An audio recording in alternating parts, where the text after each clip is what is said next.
Bia barman, iwolo maya Odogwu Bitters. We mia. Wetelu mia no yan wabo kasi akasi. Bia biko barman. Odogwu Bitters. Never give up. You are ODOGWU. Kedu maya fubo kasi akasi n'obodo. ODOGWU Bitters. Kedu maya fu eji akpazi ikenu. ODOGWU Bitters. Kedu maya fu bụ akwa akụlụ. ODOGWU Bitters.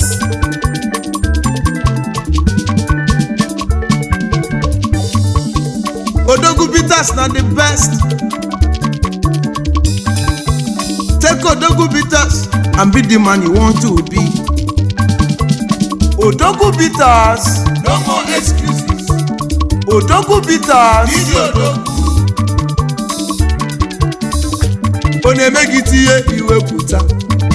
Go find ODOGWU Bitters. You be 2 seconds man. Go find ODOGWU Bitters. My brother beg make you go find Odogwu Go find Bitters ODOGWU Bitters. because it's the best Go for find you. ODOGWU Bitters. Odogwu Bitters na original alcoholic Go find bitter drink ODOGWU Bitters. wey go make your body dey okay Go find ODOGWU Bitters. anytime any day. Go find ODOGWU Bitters. Made by Ghana group of companies Go find ODOGWU Bitters. to make your life better. Go find ODOGWU Bitters.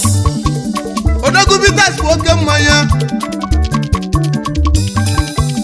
Ole kpocha ahụ. Nwoke eme nwoke, nwoke anọla ọfụma nụ.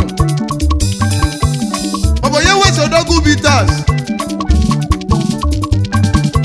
Obi nnewe ihe egwu, obi kubana. Agbata ozu ọrịa. Labaza ODOGWU Bitters. Anyị dọsa onye isi aka.